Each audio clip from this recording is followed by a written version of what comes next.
지난주에 선거가 있었습니다. 승리의 환호성과 패배의 눈물이 교차되었습니다. 선거운동을 이렇게 지켜보면서 참 후보자와 그들을 지원해 주시는 분들이 정말 고생을 많이 한다. 수고가 크다라는 생각을 들었습니다. 정말 대단한 에너지를 가지고 열심히 다들 뛰었습니다. 정치권과 우리 국민들이 이제는 결과를 겸손하게 받아들이고 이제는 서로를 보듬고 협력해서 이 위기의 대한민국 호를 잘 순항시켜 주시기를 바랄 뿐입니다. 우리 교회도 정치하시는 분들이 하나님을 두려워하고 백성을 위한 정치를 펴나가기를 기도로 협력해야 될 것입니다. 대화하고 협력하고 도와줘야 할 상대를 마치 타도해야 할 적으로 여기면 절대 안 됩니다. 하나님이 결코 기뻐하시지 않습니다. 우리 교회가 기도의 사명을 잘 감당해야 될 줄 믿습니다. 오늘 성경에도 선거가 있었습니다. 사도 선거. 그래서 가룟 유다가 믿음을 저버리고 명을 달리했지 않습니까? 그래서 12사도의 한 자리를 보충하는 일을 해야 되는 것이죠. 하나가 빠졌기 때문에 하나를 채워야 됩니다. 그렇지만 다수결로 의결하는 그런 선거는 아니고 제비를 뽑아서 하나님이 선택하시는 방법을 그렇게 취합니다. 두 명의 후보가 있었습니다. 하나는 바사바라는 제자와 하나는 마띠아라는 제자입니다. 이분들은 처음부터 요한이 세례를 줄 때부터 예수님께 세례를 베풀 때부터 그때부터 다 지켜본 사람, 그래서 예수께서 승천하실 때까지 지금까지 다 같이 있었던 사람이라고 소개하고 있습니다. 교회는 기도하고 제비를 뽑아서 마띠아를 유다를 대신해서 사도직을 감당할 그럴 제자로 얻습니다. 예수께서 승천하시고 오순절이 임하시기 전에, 오순절 성령께서 임하시기 전에 교회는 12사도 중에 한 사람을 보충하는 일을, 12사도를 착 채우는 일을 한 것이죠. 성령님이 임하시기 전에. 근데 마띠아라는 사람을 뽑았는데 특이하게도요, 이 마띠아라는 이 이름은 사도행전, 성경의 사도행전 2장 여기에서 나오고 더 이상 나오지 않습니다. 그러니까 그 이후에 마띠아가 새롭게 제자로 뽑혀가지고 무슨 일을 했는지, 어떤 역할을 했는지 성경은 전혀 말이 없습니다. 그저 마띠아를 뽑는 일이 제자들이 행한 첫 번째 사역이다. 이렇게 이야기하고 있습니다.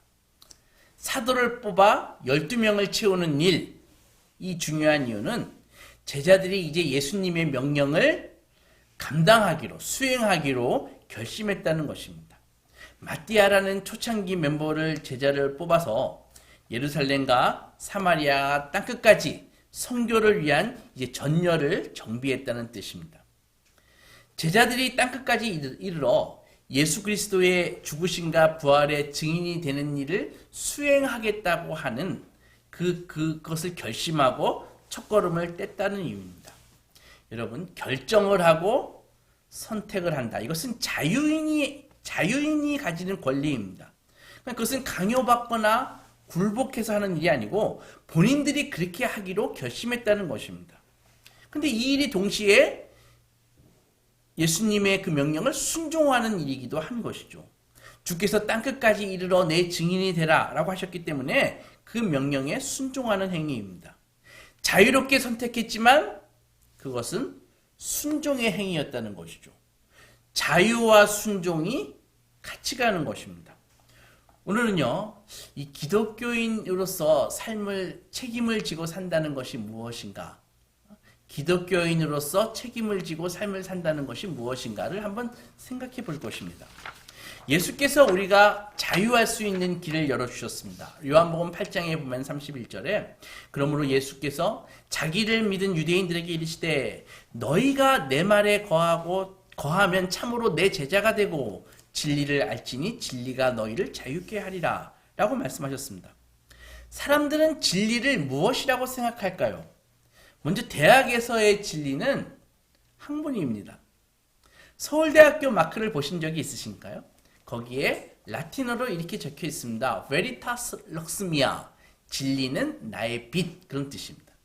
그래서 세상 사람들이 생각하는 진리는 학문입니다. 그래서 그들의 진리는 무지몽매한 사람들을 즉 무식한 사람들을 계몽한다. 그것이 진리라고 생각을 하는 것이죠. 그러나 성경에서 예수께서 말씀하시는 진리는 다릅니다. 진리가 무식한 사람들을 계몽하는 것이 진리가 아니라 우리를 자유롭게 하는 것이 진리다. 이렇게 이야기하신다고요. 우리 금방 읽었지 않습니까? 진리가 너희를 자유케 하리라. 이렇게. 요한복음 14장에 보면 6절에 예수께서 이르시되 내가 곧 길이요 진리요 생명이니 나로 말미암지 않고는 아무도 아버지께로 올 자가 없느니라. 무슨 말입니까? 하나님만이 가치를 만들고 하나님만이 질서를 만들고 의미를 만들고 유지하고 완성하시는 분이라는 것입니다. 다시 요한복음 8장을 다시 보면 30절에 그러므로 아들이 너희를 자유롭게 하면 너희가 참으로 자유로우리라 이렇게 말씀하셨어요. 그래서 이 말씀을 우리가 종합해 보면은 진리는 세상이 생각하듯이 일반 사람들이 생각하듯이 너무 어떤 알기 어려운 수준 높은 그런 지식이나 어려운 이론이 아니라는 것이죠. 진리는 어떤 과학적인 법칙이나 이상이 아니라는 것입니다. 진리는 인격이라는 것입니다. 그러니까 진리는 인격 안에 있다는 것이죠. 그 인격은 인간을 품어야 되니까 인간보다 더 큰 인격이라는 것입니다. 여러분, 아마도 세상이 이런 추세라면 세상은 앞으로 AI를 진리로 삼을 것입니다. AI의 발전이 지금처럼 이렇게 발전한다면 어떤 특이점이 와가지고 그때부터는 인간의 판단보다 AI의 판단에 더 권위를 두고 AI에게 이제는 뜻을 묻고 AI에게 진리를 묻고 행동할 가능성이 높아집니다. 다시 성경으로 돌아와서 예수께서 진리가 우리를 자유롭게 한다 라는 그런 말씀을 하셨는데, 그러면 예수님이 우리를 자유롭게 한다는 말은 무슨 뜻일까요? 여러분들은 예수님을 믿으시고 자유로워지셨습니까? 예수께서 우리가 원하는 것 구하면 다 주시던가요? 꼭 그런 건 아닌 것 같은데, 그러면 도대체 예수님이 우리를 자유롭게 한다는 말을 어떻게 이해해야 하냐? 그것이죠. 성경에서 자유를 가진다라는 것의 의미는 하나님이 보시기에 가치 있는 존재가 된다라는 것입니다. 그래서 바로 그 가치 있는 존재가 그 가치를 행사하는 것이 자유라는 것이죠. 그러니까 자유의 전제가 되는 것은 바로 자유할 수 있는 존재가 돼야 된다는 것입니다. 요한복음 8장에 보면 33절에 바리새인과 예수님이 치열하게 논쟁을 합니다. 예수께서 자꾸 자유를 얘기하시니까 바리새인들이 이렇게 말했습니다. 우리가 아브라함의 자손이야. 종이 된 적이 없어. 근데 어찌하여 우리를 자유롭게 하느냐 그런 식으로 얘기하냐 하니까 예수께서 바로 대답하십니다. 진실로 진실로 너에게 이르노니 죄를 범하는 자마다 죄의 종이다. 이렇게 말씀하시거든요. 그러니까 죄를 범하는 자마다 죄의 종이다 라고 말씀하신 것은 죄를 짓는 사람은 그 자신이 죄를 선택한 것이 아니라 죄의 권세에 붙들려 있기 때문에 죄밖에 지을 게 없다는 것입니다. 죄밖에 지을 게 없다는 것은 예수를 모르면 생명이 없고 자유가 없고 진리가 없고 의미와 가치를 만들 수도 유지할 수도 완성할 수도 없기 때문에 그저 그 삶 자체가 헛되다는 그런 것입니다. 열심히 헛되든지 성실하게 헛되든지 나름 도덕적으로 행하면서 헛되든지 정직하게 헛되든지 어떻게 해든 헛될 뿐이라는 것입니다. 반면에 자유로운 사람은 선택할 수 있는 사람입니다. 의존적이고 누구에게 붙잡혀 있는 것이 아니라 본인이 내린 권리를 행사할 수 있다는 것이죠. 여기서 우리는 한 가지 의문이 들 수 있습니다.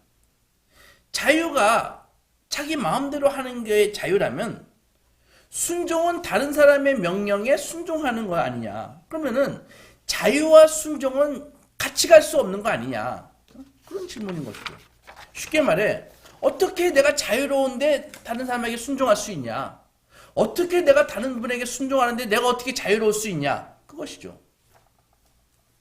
한 가지 알아야 할 것은 자유의 선택권이 있지만 선택하는 게 자유지만 그 선택권이 자유의 본질이 아니라는 것입니다. 그럼 자유의 본질이 무엇인가? 자유의 본질은 진리입니다. 그러니까 그것은 가치와 생명의 문제인데 진리에 속할 때에만 선택이 의미가 있다는 것입니다. 바로 참된 선택권을 가질 수 있다는 것이죠. 따라서 순종이란 바로 이 가치, 생명의 근원이시고 주인이신 하나님께 속하는 것이 순종입니다. 따라서 선택권은 반드시 그 하나님 안에 가치와 생명을 포함하고 있어야 됩니다. 성경이 말씀하신 이 자유를 초대교회가 처음 행사한 사건이 오늘 우리가 읽은 성경 마띠아를 사도로 뽑은 사건이라고요. 교회는 주님의 뜻에 순종하기로 결정하고 교회가 주신 사명을 책임지기로 했습니다. 선택과 순종이 이렇게 같이 가는 것이 가능한데 실제 신앙생활을 해보면요. 선택과 순종 사이에는 늘 긴장이 있습니다. 우리는 지난 2000년 동안 역사 속에서 완전한 교회를 한 번도 본 적이 없습니다. 아무리 훌륭한 교회라고, 지금도 마찬가지예요. 아무리 훌륭한 교회라고 해도 늘 흠이 있고 실수하고 죄가 있어 왔습니다. 중세교회의 십자가 원정을 보십시오. 이슬람이 예루살렘을 점령하니까 무력으로 예루살렘을 탈환하자. 이 아이디어가 이 예수님의 가르침과 도대체 무슨 상관이 있습니까? 예수께서 분명히 말씀하시지 않습니까? 칼로 선자는 칼로 망할 것이다. 베드로가 칼 뽑으니까 예수님이 얼마나 혼내셨습니까? 그런데 교회가 이교도를 향해서 칼을 뽑은 것입니다. 말도 안 되는 짓을 한 것이죠. 한국 교회는 어떤가요? 일제감정기 때 1938년에 장로교 총회에서 신사참배를 결의했습니다. 다수의 목회자들과 교인들이 일본 천황 앞에 머리를 조아린다고 생각해 보십시오. 있을 수 없는 실수를 한 것입니다. 성도 개인들은 어떻습니까? 정직하게 보면 우리 모두는 다 하나님의 뜻을 따라 살고자 노력하고 소원은 있지만 마음은 있지만 그만큼 살아내지 못합니다. 우리는 탐욕과 유혹에 번번이 빠져가지고 아주 불신앙적인 선택을 하고 맙니다. 그래서 우리에게 질문이 생깁니다. 자유로운 선택, 그 말은 참 좋은데 하나님께서 우리에게 선택권을 허락하셨으면 우리가 선택한 것을 완벽하게 좀 할 수 있도록 능력을 주시든지 아니면은 우리의 선택이 틀리지 않도록 정말 인공지능과 같은 지혜를 주시든지 그것도 아니면 그렇게 하면 차라리 하나님이 선택하셔가지고 명확하게 좀 기도할 때마다 알려주셔서 그렇게 하시든지 왜 우리는 맨날 잘못된 선택을 하면서 갈팡칠팡 넘어지고 자빠지고 깨지고 이런 삶을 살게 만드시냐 그것이죠. 그것에 대한 답을 알 수 있는 성경이 고린도후서 12장에 나타납니다. 사도 바울은 몸에 심각한 병이 있었습니다. 간질이라고 하는 분들도 있고 심각한 눈병이라고 얘기하는 분들도 있습니다. 두 가지 중에 하나로 추정되는데 유력한 견해가 간질입니다. 사도 바울이 그 이방인들에게 복음을 전하고 성경을 가르치고 이방인들 앞에서 이 설교를 하다가 갑자기 증상이 오는 거예요. 그럼 쓰러지고 경련을 일으키는 것입니다. 그럼 사람들이 뭐라고 하겠습니까? 우리 보고 믿으라 그러지 말고 네가 믿는 예수한테 너 병이나 좀 고쳐달라 그래. 그러고 가버리지 않겠습니까? 그래서 기도했습니다. 주님, 내게 있는 이 사탄의 가시를 좀 치료해 주십시오. 제거해 주십시오. 사탄의 가시를 좀 빼주십시오. 3번 간절히 기도했잖아요. 그런데 하나님께서 치료해 주시지 않고 이런 답변을 주십니다. 너에게 있는 나의 은혜가 그 정도면 충분하다. 이는 내 능력이 약한 곳에서 온전하여진다. 이렇게 말씀하셨다고요. 그 답변을 듣고 사도는 더 이상 기도하지 않았습니다. 그리고 이렇게 정리했습니다. 고린도후서 12장에 보면 9절에 도리어 크게 기뻐함으로 나의 여러 약한 것들에 대해서 내가 자랑한다. 이는 그리스도의 능력이 내게 머물게 하려 함이라. 그러므로 내가 그리스도를 위하여 약한 것들과 능욕과 궁핍과 공고와 박해를 기뻐하노니 이는 내가 약할 그때에 온전하여짐이라. 강함이라. 사도 바울은 치명적인 질병을 앓고 있었고 그 병으로 인해 자기 사역이 방해가 되니까 자신의 고통보다 복음 전파가 방해가 되니까 하나님께 치료해달라고 기도했습니다. 사도는 자기의 건강이나 명예나 자존심을 위해서 기도한 것이 아니었다고요. 그저 그리스도를 복음 전파하는데 누가 될까봐 치료해달라고 3번 기도했습니다. 뜻밖에도 답은 내 은혜가 너에게 충분하다, 족하다, 그거였다고요. 저 같으면 많이 섭섭했을 것 같습니다. 저의 유익을 위해서 기도한 것도 아닌데 좀 들어주시지. 한국교회의 현실을 보십시오. 교회가 사회적으로 비난도 받고 조롱도 받고 심지어 협박도 받습니다. 심심치 않게 교회 안에서 그런 비난을 받을 만한 일들이 계속 생기고 있습니다. 믿음이 약한 교인들은 교회가 그런 비난들을 받을 때마다 교회를 떠나기도 합니다. 그래서 우리는 당연히 이렇게 기도할 수 있지 않을까요? 아버지, 하나님 아버지, 한국교회에 좀 은혜를 베푸셔서 제발 교회가, 특히 목사들이 사고치지 않도록 좀 해주세요. 성추행, 공금횡령, 세습 경영으로 인한 그 부끄러운 갈등들, 이런 것들이 뉴스에 나올 때마다 정말 창피해요 라고 말입니다. 그랬더니 하나님께서 이렇게 응답하십니다. 내 은혜가 너에게 충분하다. 그냥 그렇게 살아라 라고 답하시더라는 이야기입니다. 납득이 가시나요? 이 말씀을 성도 개인에게 적용해 보면, 하나님, 제가 저를 위해서 기도한 것이 아닙니다.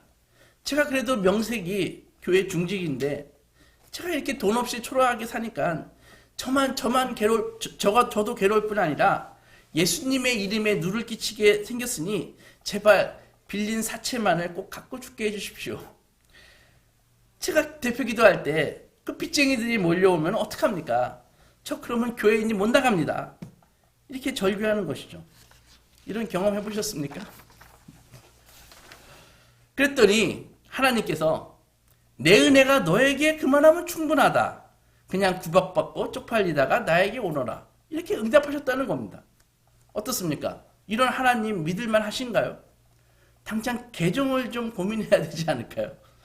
그런데 이상한 것이 성경은 이렇게 사는 것을 순종이라고 말씀하십니다. 이렇게 살고 하나님께 온 종들에게 주께서는 착하고 충성된 종이라고 선언해 주십니다. 그리고 어마어마한 잔치상을 차려주시고 세상에서 그를 조롱하던 그들 눈앞에서 잔치를 베풀어 주십니다.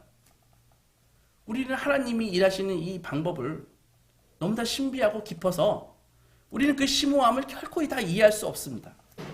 다시 바울의 전도 현장으로 가보면 바울은 고린도서 2장에서 이 문제를 이렇게 이야기합니다. 형제들아, 내가 너희에게 나아가 하나님의 증거를 전할 때 말과 지혜의 아름다운 것으로 하지 아니하였다. 이는 너희 중에서 예수 그리스도와 그가 십자가에 못 박히신 것 외에는 아무것도 알지 않기로 작정하였습니다. 내가 너희 가운데 거할 때 약하고 두려워하고 심히 떨었다. 내 말과 전도함이 설득력 있는 지혜의 말로 하지 않고 다만 하나님의 능력에 있게 함이라.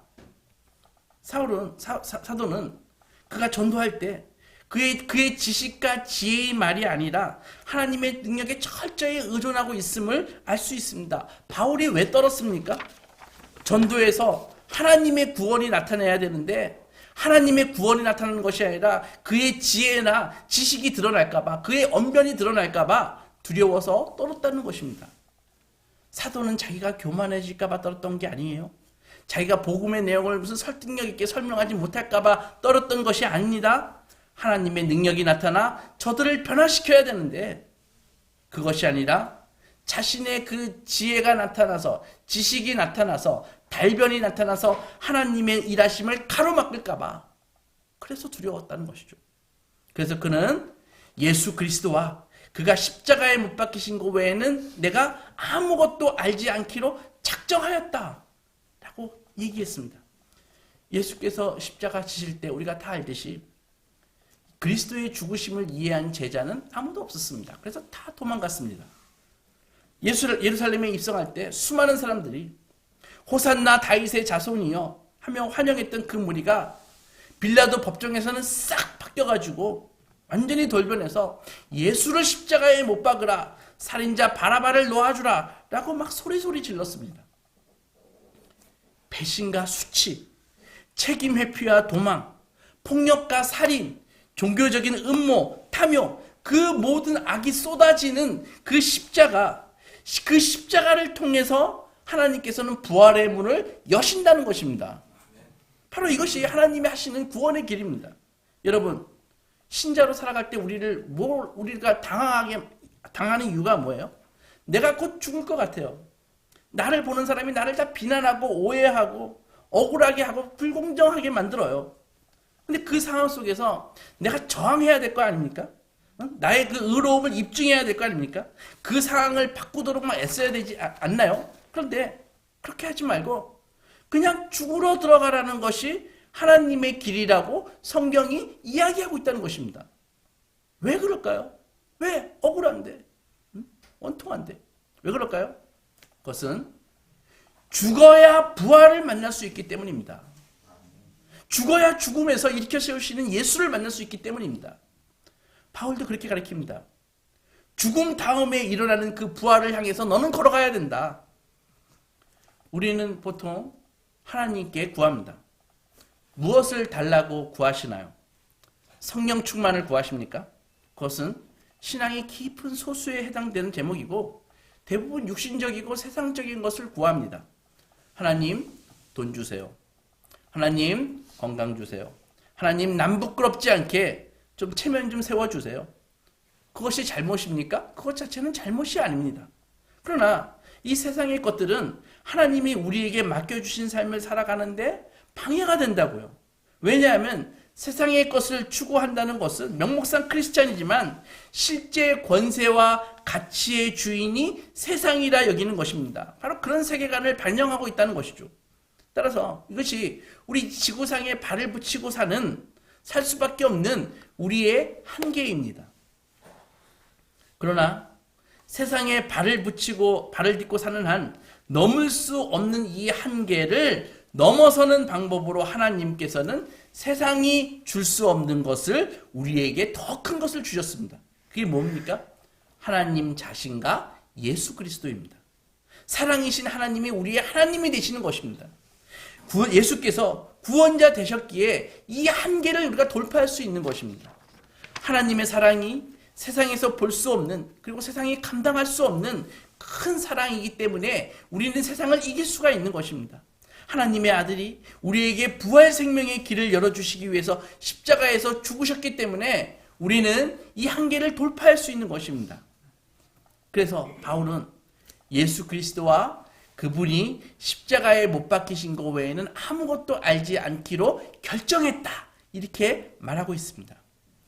사랑하는 소망교회 성도 여러분, 내 은혜가 너에게 족하다라고 하시는 주님의 말씀 속에서 우리는 세상에서 어떤 오해나 반대에 부딪혔을 때 그것을 빨리 벗어나려고 하는 것이 그게 가장 중요한 일이 아님을 깨달을 수 있습니다. 주님을 위해서 내가 뭔가 하기 위해서 성공이나 능력을 구하는 것도 가장 중요한 일이 아니라는 것을 알 수 있습니다.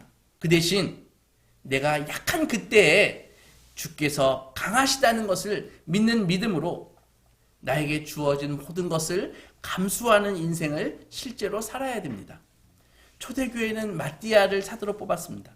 마띠아를 뽑아서 그에게 무슨 짐을 떠맡겼다거나 마띠아가 무슨 능력이 있어서 그를 뽑음으로써 무슨 선교에 도움을 되었다, 그런 이야기가 아닙니다. 그냥 교회는 해야 할 일을 한 것입니다. 예수 그리스도로 말미암아 허락된 이 부활 생명을 사는 교회가 기쁜 순종을 선택하고 결정하고 결심한 것입니다. 하나님의 부르심과 우리의 순종은, 우리의 권리와 순종은 사실은 하나님의 신비 속에 감추어져 있습니다. 우리가 최선을 다하는 것과 하나님이 우리에게 뭔가 주시는 것 사이에는 무엇이 옳은지, 그리고 그것을 고민하고 무엇이 옳은지 고민하고 염려할 필요가 없습니다. 바로 내가 약할 때 주께서 강하시다라는 것으로 넘어가면 되는 것입니다. 우리가 삶에서 경험하는 실패, 그것도 염려할 필요가 없습니다. 예수를 믿는다는 것은 이미 우리의 그 연약함과 실패까지 다 포함한 그런 일이기 때문입니다. 우리가 잘 알듯이 로마서 8장 28절, 우리가 알거니와 하나님을 사랑하는 자, 그 뜻대로 부르심을 입은 자들에게는 모든 것이 합력하여 선을 이루느니라. 성도의 실패는 단순한 실패가 아닙니다. 성도는 실패해도 결코 손해보지 않습니다. 여러분이 경험하셨던 그 모든 일들을 통해서 그 일들이 대부분 힘들고 어려운 시간들이었지만 여러분은 점점 시간이 갈수록 하나님께로 떠밀려 왔다는 것을 알게 되실 것입니다. 하나님의 자녀들은 잘 되면 잘 돼서 하나님께 한 걸음 더 나아오고 안 되면 안 돼서 하나님께 떠밀려 오는 것입니다. 그렇지 않은 사람들은 성공하면 성공해서 하나님을 떠나고 실패하면 실패해서 하나님으로부터 도망갑니다. 실패를 걱정하지 마십시오. 우리의 실패와 부족은 결코 하나님의 역사와 영광을 막을 수 없습니다. 우리의 실패와 실수는 결코 우리를 향한 하나님의 손길을 막을 수 없습니다. 골로새서 1장에서 사도 바울은 골로새 교회의 편지 속에 자신의 사역에 대해서 이렇게 평가하면서 말을 했습니다. 24절 보면 나는 이제 너희를 위하여 받는 이 괴로움을 기뻐하겠다. 그리고 그리스도의 남은 고난을 그리스도께서 남겨주신 이 고난을 그의 몸된 교회를 위해서 내 육체에 나는 채울 것이다. 이렇게 적극적인 말이 더 있을까요? 고난을 피해도 현찬을 파네. 내가 교회를 위한 고난이라면 내 몸에 채워라. 이런 고백을 사도 바울이 한 것입니다. 인생은 고난으로 되어 있습니다. 우리는 우리에게 맡겨주신 인생을 살아내야 됩니다. 예수 믿는다고 항상 마음이 평안하고 감격스러운가요? 그렇지 않습니다. 대부분 괴롭습니다. 세상이 만만하지 않기 때문이고 하나님이 우리에게 우리 생각대로 넉넉하게 주시지 않기 때문입니다. 그런 현실을 살아야 됩니다. 그래서 사도는 그리스도의 남은 고난을 내 육체에 채울 것이다 라고 고백합니다. 기도하고 성경 읽어서 고난을 넘어가는 것이 아니라 몸으로 살아내셔야 됩니다. 우리에게 주어진 이 시간과 공간 속에서 누구의 남편과 아내로 살아야 됩니다. 누구의 아버지와 어머니로 살아야 됩니다. 내가 지지하는 정당이 선거 때마다 깨지더라도 살아내야 됩니다. 나를 짓누르는 이 경제적인 위기 속에서 취직이 안 되고 내 자식들이 지질이 공부를 못하는 이 현실 속에서 그리고 내가 지지하는 프로야구팀이 맨날 깨지는 상황 속에서도 우리가 살아내야 되는 것입니다. 이 자리에서 하나님의 일하심을 예수 안에서 본 자로서 살아가십시오. 십자가로 부활을 만드시는 하나님의 능력을 의지하는 자녀로서 살아내십시오. 우리는 부활의 증거와 약속과 축복을 받은 자로서 이 세상이 주는 현실적인 위협과 도전에 대응하면서 살아가는 것입니다. 해결되지 않는 문제를 세상의 방법으로 해결하려고 하지 마십시오. 대신 죽음이 끝이 아닌 영원한 나라를 알고 있는 자로서 반응하십시오. 내일이 염려하도록 맡기고 하나님의 나라와 그 일을 구하고 의지할 때 이 모든 것을 더하시는 하나님의 손길을 만나시게 될 것입니다. 아멘. 도망가지 말고 그 자리를 지키시면 하나님이 거기에서 기적의 나무를 키우십니다. 아멘. 내가 심지 않는 나무, 내가 키우지 않는 나무, 그 나무의 과실을 먹게 될 것입니다. 아멘. 아무쪼록 이 믿음 갖고 하나님이 내게 주신 삶을 믿음 가지고 살아내셔서 내가 심지 않고 키우지 않는 나무의 과실을 먹는 소망의 자녀들이 되시기 주님의 이름으로 축원합니다. 아멘.